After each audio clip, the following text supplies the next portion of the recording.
Hello everyone, আসসালামু আলাইকুম। আজকে আমি আপনাদের সাথে ছোট্ট একটা পিঠার রেসিপি শেয়ার করব। আজকে আমার রেসিপিটির নাম হলো তালের পাউন্ড কেক। আশা করছি আমার এই রেসিপিটি ছোট বড় সবাই অনেক পছন্দ করবে।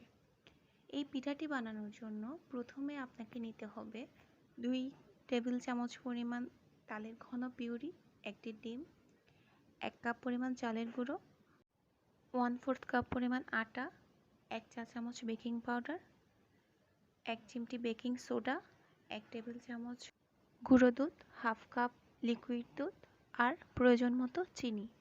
আমি এখানে সবগুলো উপকরণ আপনাদের বোঝার সুবিধার্থে আবারও একসাথে দেখিয়ে দিচ্ছি। এবার আমি বেকিং সোডা ছাড়া সব শুকনো উপকরণ একসাথে মিশিয়ে নিব। এটি আমি একটি হ্যান্ড বিটারের সাহায্যে মিশিয়ে নিচ্ছি। বেকিং সোডা এখন ইউজ করব না, এটা আমি পিঠাটা বানানোর আগে ইউজ করব। মিশ্রণটি রেডি হয়ে এলে এবার আমি ভেজা উপকরণগুলো দিয়ে একটি হ্যান্ড বিটারের সাহায্যে আবারও ভালো করে নেড়ে নিব। আপনারা দেখতেই পাচ্ছেন এটার ঘনত্বটা কেমন হয়েছে।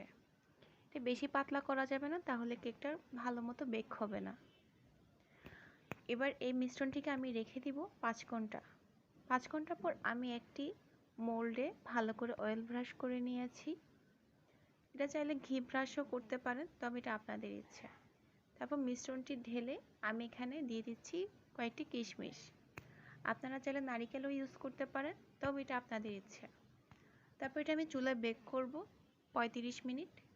35 মিনিট পর আমার কেকটি দেখতে এমন হয়েছে। চুলা থেকে নামানোর আগে টুথপিক দিয়ে অবশ্যই চেক করে দেখবেন কেকটি ভালো মতো বেক হয়েছে কিনা। আশা করছি আমার আজকের এই ছোট্ট রেসিপিটি আপনাদের সবার অনেক ভালো লেগেছে।